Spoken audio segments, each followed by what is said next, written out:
50,000 was to witness a contest as stirring and as close as any in football history. Not surprisingly, in the quagmire conditions, the first half was trialless. Goals to Churchill and Ward saw the scores locked at 2-all.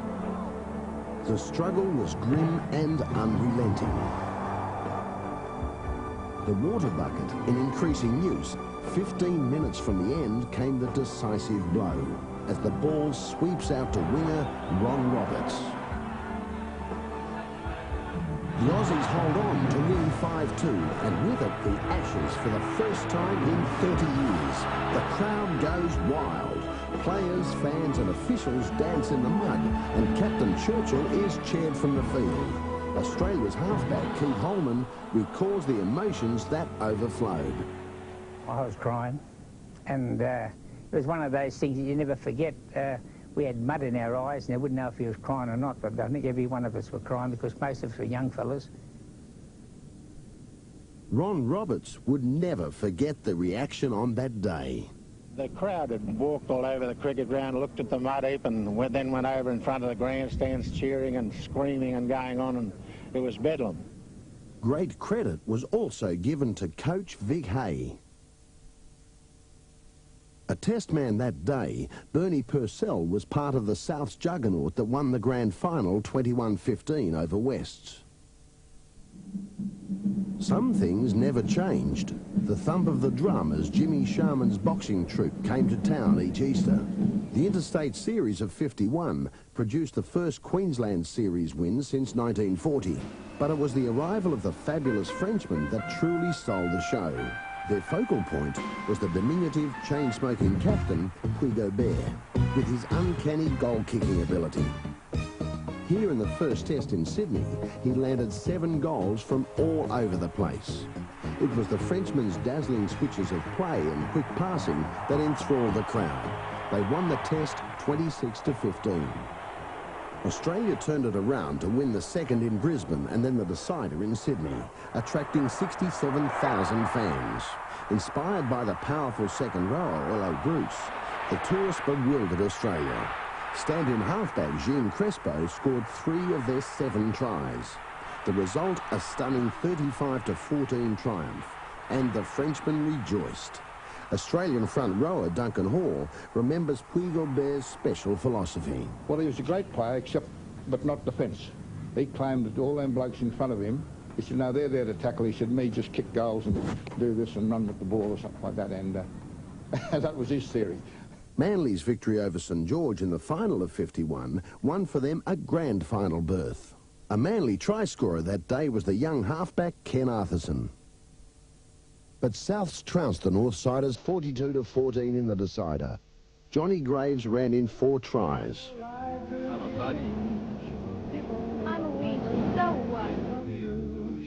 If you would let me spend my whole life loving you. In Australia, there were new crazes and new words and new dances to learn. Travis Hardwick's New Zealand team arrived to enliven the 1952 season. More than 56,000 people saw Australia win the first test here in Sydney. But then a Kiwi turnaround. They won the next 2 tests to take the series. Critics were unenthusiastic about the chances of the 52 Kangaroos as they left for England. But they did better than many anticipated, losing the 3 tests but winning the bulk of the remaining games of a gruelling 40-match tour. In France, the Roos lost the test series in 3 tough encounters. Yet the return clashes between Churchill and Aubert provided great highlights. Churchill, in the mid-80s, reflected fondly on that tour. Of course, being captain, I was only 23, you know, and taking the team to England was one of the best thrills I've ever had. 1952 produced one of the most infamous of all grand finals between Wests and Souths. From South's point of view, referee George Bishop was a figure of great concern that day.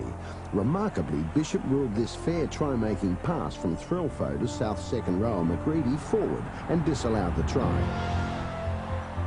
There had been talk of betting on the match and of dark deeds.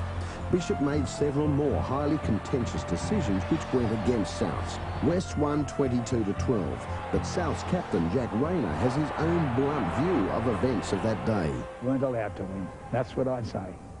The way we were treated today I said, you got life in racing for that treatment that was handed out to us today.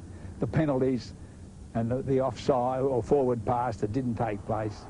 I never ever spoke to the referee again. The match was referee Bishop's last. For West's coach, the ex-referee Tom McMahon, it was a significant achievement in his only season as a coach.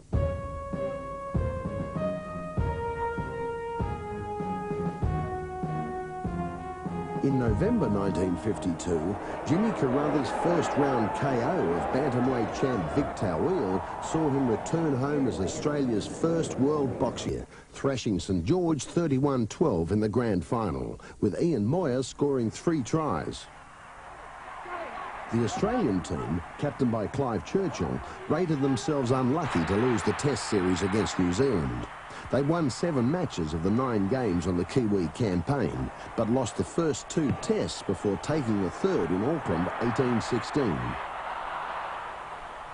The high spirits in New Zealand that year were dashed on Christmas Day, when a packed holiday train plunged into the upper Whanaihu River at night, leaving 166 people dead. In Australia, Queen Elizabeth was greeted by a vast throng when she arrived aboard the royal yacht. The arrival of the Dickie Williams-led British Lions provided the highlight of the '54 winter. In the first test, the Australians were on fire, running in 7 tries, romping home 37-12. Changes were called for, and the British found the man for the occasion in 19-year-old Welsh rugby convert Billy Boston. When I got to Australia, I couldn't even play the ball, so we used to go in the corridors of the hotel and learn me how to play the ball.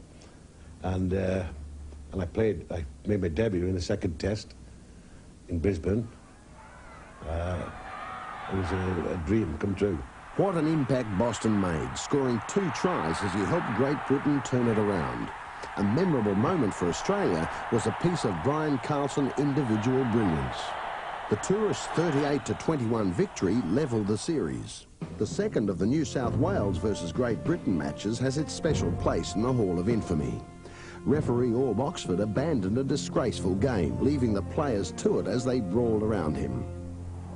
The deciding third test, 7 days later, was devoid of the thuggery that had shamed rugby league and turned out to be a magnificent contest. O'Grady and Williams' tries had Australia trailing 8-0, but Churchill and Wells combined to send Brisbane's Alex Watson racing for the line. Minutes later, Diversey crossed, and then after the break, Wells scored a disputed try before setting up one for Pidding out wide, who later found himself admonished by coach Vic Hay. Well, Dickie Williams come racing at me, went to put me on the coat hanger when I stepped off my left foot and stepped inside him and scored under the post. Vic said, when you get over that line, put the ball down. I said, it's all right for you, Vic, but I've got to kick the goals. And he says, oh, well, do what you want to do. Australia got home in a thrilling and tight encounter, 20 points to 16. Another triumph for skipper Clive Churchill. Souths did it again in '54 by downing Newtown in the premiership decider. A vital cog in those days was Locke Chikakawi. You just had to play at your top and your peak and produce things and do things that you never dreamt of doing, and to sort of be part and parcel of the side, you thought you're letting them down if you didn't do your share, you know. Churchill was chosen as captain for Rugby League's first World Cup in 1954. For the Aussies, it was an unsuccessful campaign. The final, played at Lyon, was won by the Dave Valentine-led Great Britain over France. Not far away, 80 people died when 3 cars ploughed into the grandstand on the Le Mans circuit. In the States, this bridge was not a good place to be. And back home, floodwaters surged through the streets of the township of Maitland, killing a dozen people and leaving thousands homeless. It was 1955, and the days of the 6 o'clock swill were at an end. The touring 1955 Frenchmen were painfully slow to get rolling, despite flashes of flamboyance. After losing the first test, they managed to square the series up in the second. A sellout crowd of over 62,000 was treated to a thriller in the decider played in Sydney. A Brian Davies try, and then one in reply by Raymond Contriston, saw Australia lead 5-3 at the break. Playing it hard and tough on the heavy pitch, the Frenchmen hit the front when Andre Ducasse scored. Duplay's penalty goal made it 8-5, and in the tense final minutes, France managed to hold on. Season 55 saw the most sustained exhibition of will to win ever seen. South's Bernie Purcell was part of it. Second last to last after the first game of the second round, and to win the competition we had to win every game from there. Every game was a grand final, not the last one, but every one. South's epic clash with Manly is remembered for Clive Churchill's heroism, soldiering on under excruciating pain with a broken wrist, and then at the end, the task of converting Chika Cowie's try. That fabulous goal from wide out broke the deadlock. The miracle of 55 climaxed on grand final day, when the Rabbitohs triumphed by a point over a gutsy Newtown. Soon after, crybaby crooner Johnny Ray arrived to a huge reception at Sydney Airport. And so did Frank Sinatra, accompanied by his daughter Nancy. In 1956, the Kiwis proved a handful in the three-test series. Led by Ken Carney, Australia scraped home in the first two tough encounters, but was more convincing in the third. At Wimbledon, it was an all-Aussie final between the Golden Boys Lou Hode and Ken Rosewall, with Hode winning in 4 sets. A spectacular 36-33 loss to Balmain in the 56 final ended South's reign. The grand final, Saints and Balmain, was the doorstep to history for the Dragons, who were gradually gathering players of magnificent calibre. St George got home by 18-12. Provan, Wilson and Bugden were 3 of the many Saints stars that day. It was a triumph for Captain Ken Carney.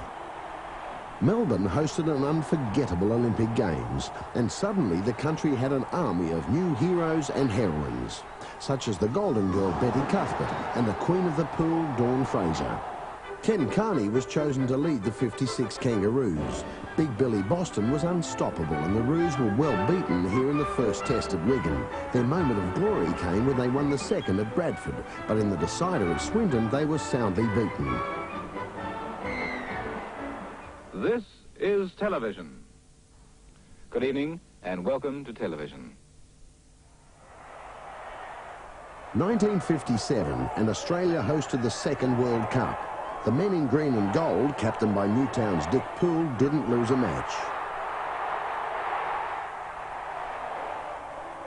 One of 9 Gordon Clifford goals and Ray Ritchie's spectacular try represent a glimpse of the 4 successive thrashings handed out by New South Wales to the Maroons as the gap widened between the two states.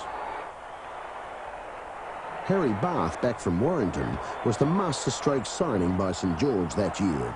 His 8 goals and a superb performance by Brian Clay in the grand final paved the way for a 31-9 hammering of Manly, coached by Ken Arthurson. In 1958, Brian Henderson's bandstand was launched. See you later, Australia. Bye now. Football season 58 brought Alan Prescott and his Great Britain team to Australia. Their encounter with New South Wales was not far short of referee Orb Oxford's infamous walk-off match in 54. In the touring side was the legendary second rower Vince Corralius, number 21, known as the Wild Bull of the Pampas. Loads of stick, and prior to the game it caused a tremendous amount of feeling, because test matches, like I said, test matches are war, and the atmosphere is electric, and the first tackle, God bless it, everything went into it. But it was great, I loved it. You know, I mean, I love the old gladiator approach when we just going in and there's a body or 2 lying about and makes the job a bit more interesting. As New South Wales and the British battled it out, Corralius was sent off for kicking Bruce Olive. Rex Mossop got his marching orders after a dust-up on the far wing. Greg Haywick followed, then Peter Diamond for kneeing an opponent. Mossop describes the slather and whack of those days. They were incredibly hard men, tough men, and everybody tackled high. Everybody tackled around the head. There was no crime in that era, you know. Whack him, get in and give him some, and that was the way. It used to be calling out to each other, give him some, you know. Suspensions to Corellius, Diamond and Haywick cost them places in the first test at the SCG. The brilliance of Wells set up this try to Brian Coulson. Australia's forward pack of O'Shea, Mossop, Provan, Marsh and Carney and Captain Davies were in command. Australia won 25-8. A shining light for the tourists was 5'8" Dave Bolton. The Great Britain camp was in a deadly serious mood in the build-up to the second test in Brisbane. Prescott recalls the ultimatum delivered by the colourful team manager Tom Mitchell. And he said, any man falling out of line, doing anything he shouldn't do, in bed late or drinking, he will be sent home immediately. And there's no player ever yet been sent home. With Corellius back, England was primed and ready. In the first 5 minutes, skipper Prescott went in hard to tackle Kel O'Shea and came out clutching a broken right arm. 12 minutes later, Dave Bolton departed with a broken collarbone, but Britain refused to wilt. Prescott, his right arm dangling uselessly, their inspiration. Further injuries eroded the British cause, but lifted by the ferocity of McTeague and Corellius's play and the dazzling running of cocky young halfback Alex Murphy, Britain always had the upper hand and won 25-18. It was a day Murphy would never forget. Yeah, I was running on 4-star petrol then. I think I just started to believe that I was going to be a good player. I know a lot of people said, well, you've always known that, but I think on the tour I matured. The Ashes Cup was up for grabs a fortnight later at the SCG. The injured Davey Bolton could only watch and cheer from the grandstand. A try to Ike Southwood. Australia was in the thick of it. A try to Provan. An individual try to Keith Yappy Holman, and the score close at half-time. 14-12 in Great Britain's favour. But the real class that day belonged to the Brits. Here, just one of 3 tries scored by Wigan winger Mike Sullivan. A smashing 40 points to 17 victory. Prescott's 58 Lions had outclassed their opposition to win the Ashes for the first time in 12 years on Australian soil. On the premiership front, Wests, the millionaires, their ranks bolstered by the most ambitious buying program in the club's history, which had drawn such champions as Kel O'Shea, Harry Wells and Peter Diamond, were rated a chance of toppling St George in the grand final. It was the intercept try by Bobby Bugden that sunk Wests. Saints got home 20 points to 9. A depleted South struggled, finishing 8th that year. When officials inexplicably halved Clive Churchill's bonus, the greatest player of his time quit the club and headed north. In '59, a young American crash-tackled his way into the ladies' hearts. Boom, boom, baby, you're the one I adore. And Saints had a new backline sensation, Reg Gasnier. The Saints had also lured across from Newtown a young forward named Johnny Raper, whose career was to follow the same meteoric path as Gasnier's. For Clive Churchill in '59, there was the satisfaction of masterminding Queensland to an interstate series win against a team of which he had been such a fixture part for years. Churchill also coached the Australian team, which scraped home in the series against Cliff Johnson's New Zealanders 2-1. In this, the second test in Brisbane, Reg Gasnier sends Ian Moyer over for one of his 3 tries. St George tackled Manly in a fiery grand final in which Harry Barth and Rex Mossop were sent off. St George won easily, 20-0. With Keith Barnes captain and Rex Mossop his deputy, the Kangaroos of 1959 had a fresh and exciting look about them.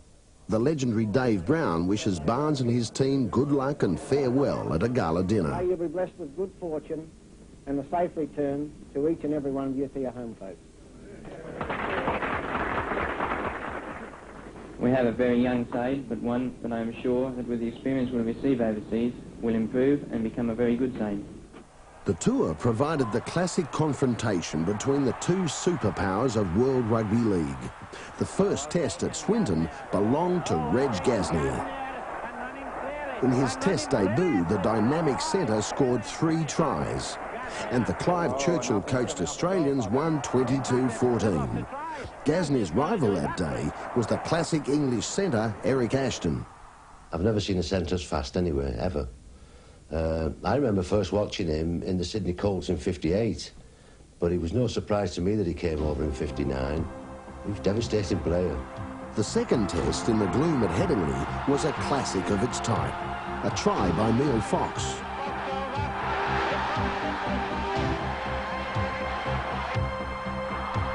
Harry Wells engineers a Brian Carlson try.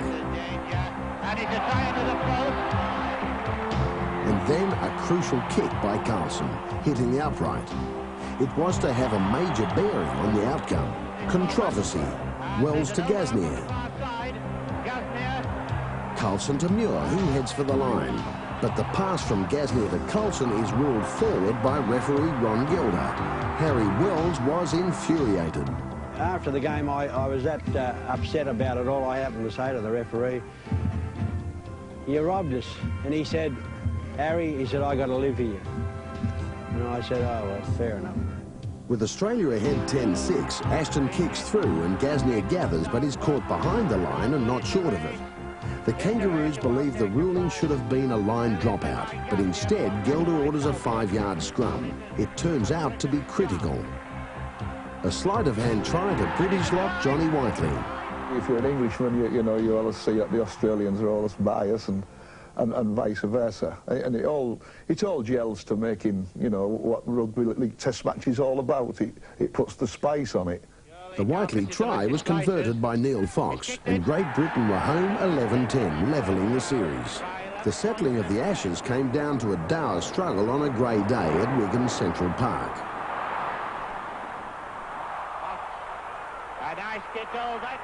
Here a British try to Neil Fox after what seemed to be a blatant knock-on by Jack Wilkinson.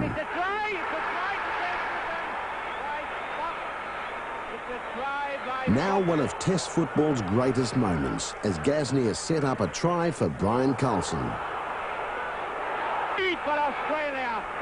Well played. A great try by... It's going to go around behind the post for a goal. Behind for most of the game, the Australians clawed back to 15-12, but a late handling mistake enabled Whiteley to hand winger Ike Southwood this gift of a try to wrap up the Test and the Ashes. Australia's Ian Walsh remains critical of the refereeing that day. They brought in Sergeant Major Clay to beat us in that third one, there's no doubt about it. He was a very hard referee and he let the Englishmen get away with a lot that day. But then we've got to think the same thing can be said out here with Darcy Lawler, a good old mate of mine. Darcy hated the Poms, and I think on a couple of occasions we did get square with them out here. The dynamic team of 1959 clean swept the Test series in France and set the foundations for what lay ahead. In 1959, a sad ending to the 50s, with the death of rugby league's master, Dally Messenger.